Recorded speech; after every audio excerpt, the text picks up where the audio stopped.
good afternoon. Welcome back to DCTV, where I am your host, Drew Collins, bringing you all sports-related news in the greater Cincinnati area.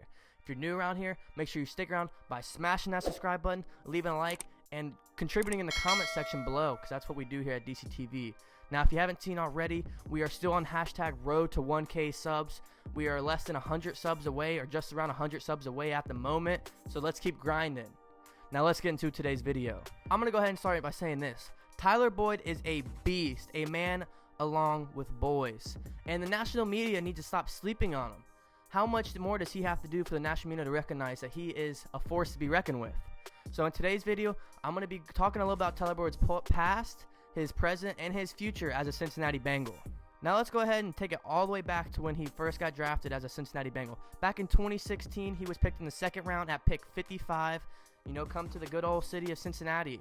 And he had 5 receivers chosen before him. Those were being Will Fuller, Josh Doxson, Laquan Treadwell, Sterling Shepard, and Michael Thomas.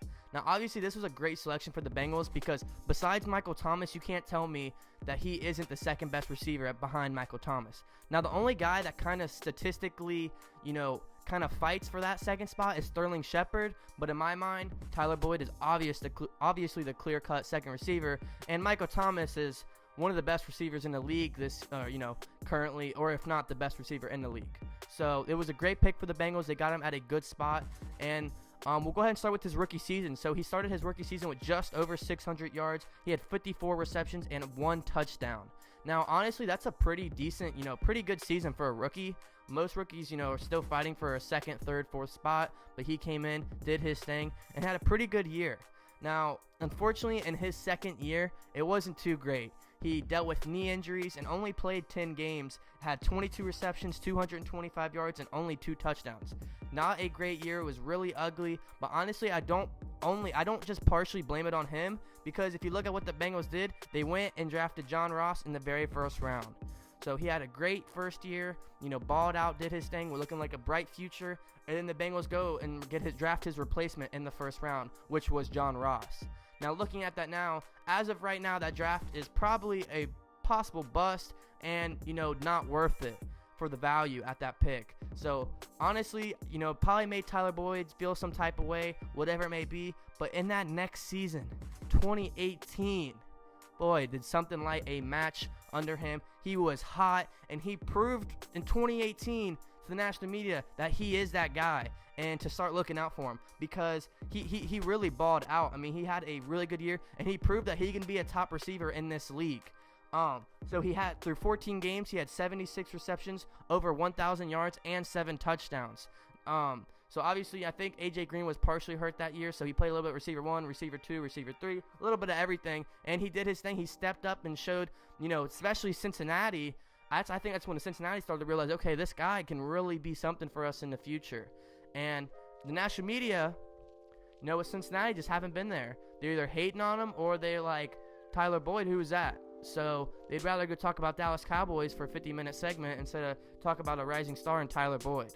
Anyways, then we go into last season in 2019, where he balled out again, having back-to-back 1,000 receiving yard seasons. He had, I believe it was 90 receptions, over 1,000 yards, and 5 touchdowns. Now, obviously, a big part of that was A.J. Green, basically missing the entire season and being out. So he essentially was literally handed over receiver 1.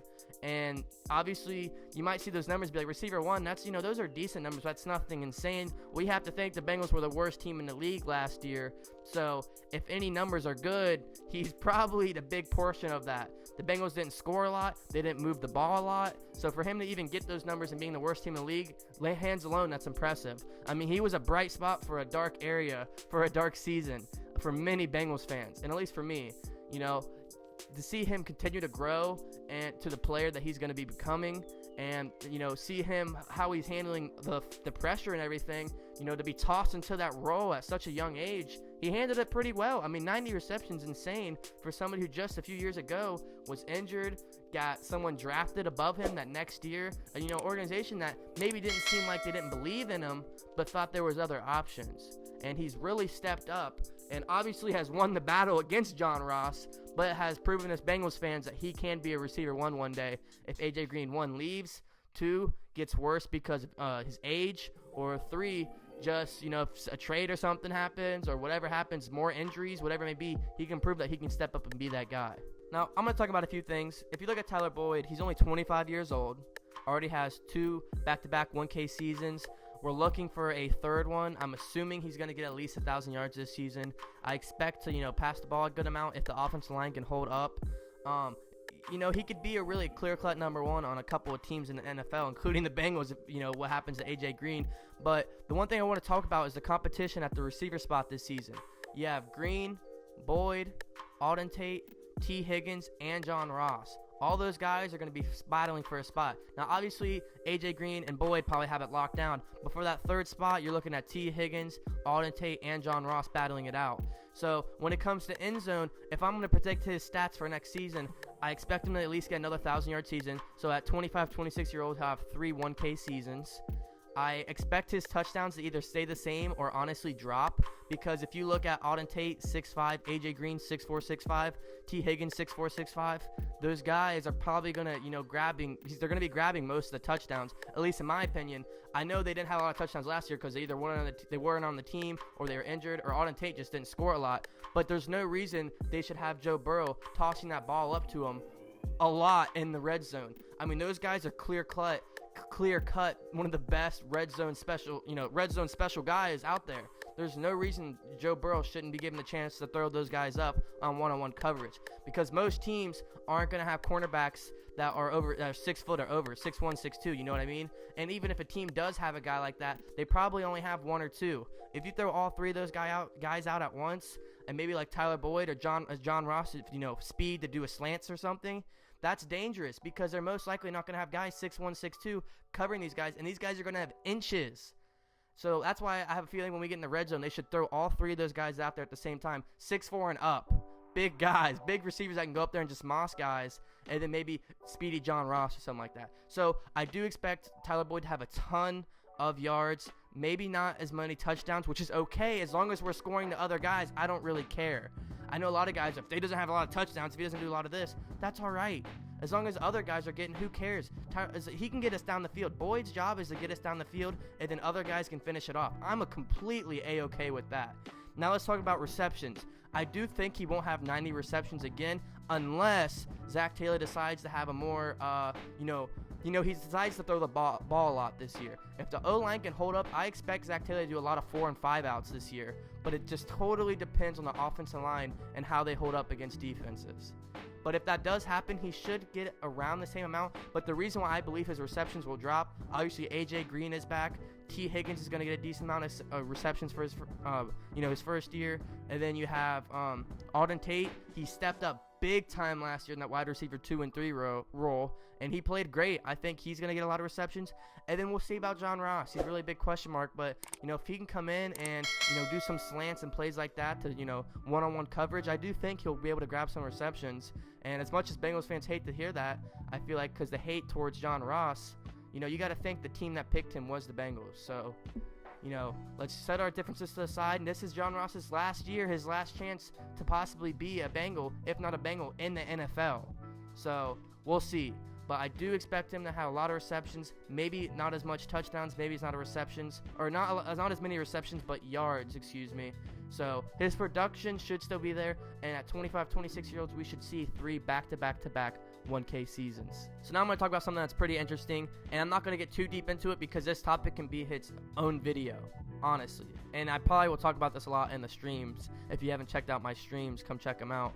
But it's that if A.J. Green either 1 gets hurt, 2 can't come up on a contract deal that is fair for the Bengals and A.J., then if he has to leave, if they trade or whatever it may be, don't be afraid, guys. I love AJ. I want to see him retire as a Bengal, but if something does come to push to shove and the Bengals have to make a move, and that move is not AJ Green for the future, we got the future is bright for our receiver group with or without AJ. Now, obviously, I'm not saying I don't want him on the team. I would love for him to retire as a Bengal, but at the right price.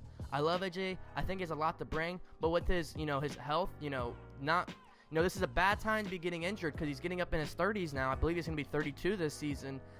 I don't want to pay him top dollar for a guy who's probably not even going to be on the field all 16 games. You know what I mean? and we have all these young guys who are coming up thriving, hungry for the ball. Obviously, I want him to be there, and a big reason for that is because T. Higgins literally created his game after A.J. Green. That's his favorite player, and A.J. Green's favorite player coming out the draft was T. Higgins. So he has a lot to teach these young guys, which is fantastic, and that's what the Bengals need. They need that veteran presence, but once again, at the right price. You know, I'm definitely a pro player when it comes to contracts, but the same team, when it comes to my own team, I want it at the right price. So that's a whole nother video, but, you know, don't panic. We have guys to be there if he were to go down again, or, you know, contract extensions go down south. Don't be surprised. We have guys to basically be there for us. So don't be surprised. Don't be shocked. Bengals fans, our receiving group is fine. So with my prediction being said, another 1K season, receptions, touchdowns. Receptions should at least be 60, 70 at least, I expect. Plus, touchdowns should be anywhere from 3 to 5, if not more. I'm predicting that the other bigger guys will get a lot of touchdowns this year. And you got to think about Joe Mixon. I think Joe Mixon's going to get in there a lot, either receiving or rushing. Don't forget about Bernard's little dump passes. You know, they're going to get the ball out of Burrow's hands quick. That's why I think you could see a lot of 4 outs this year, or even 5, because Zach Taylor doesn't want Burrow holding that ball a lot. You know, the Bengals' offensive line isn't the worst in the league, but it's not nearly close to the best, okay? So he's going to want to protect Joe Burrow, and a way by doing that, if the O-line can't hold up, getting the ball out quick. So I do expect that to happen. So that could mean a lot of receptions, a lot more than last year. Because, I mean, let's be honest, a lot of the time we fell behind last year, the game was kind of over, and we kind of just ran it out. You know, ran the clock out, just to get quicker to get draft Joe Burrow. But we'll see when it's all said and done. That's about all I have in today's video. Comment down below your predictions on what his season will be. How many yards do you think it will have? How many touchdowns? And how many receptions do you think Tyler Boyd will have this season? Also, I want you guys to spam in that comment section, hashtag road to 1K. We're getting so close. Share with your friends, share with your mom, share with your dad, share with your cousins, share with anybody on social media or just in the YouTube comments. Let's get DCTV to 1K. I know we can do it. Less than 3 months, can we get to 1K? We will see. Thank you for all the love and support so far, guys. Make sure you keep tuning in and showing that, and I'll keep pushing out these videos for Cincinnati. All right, guys. WHODEY. Stay you, stay true. I'll see you guys in the next one.